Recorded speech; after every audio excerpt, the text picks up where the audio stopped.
sombra, luz, cuerpo de nube en clave de sol, acuarela, acrílico, breve historia de los colores.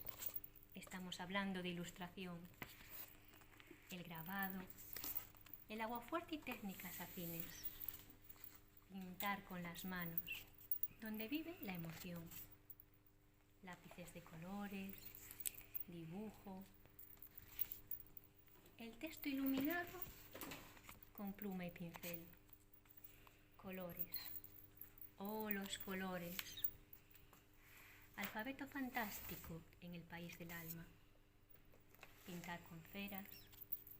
Dibuja con las formas versos de colores. Psicología de la emoción. El mapa de tus sueños.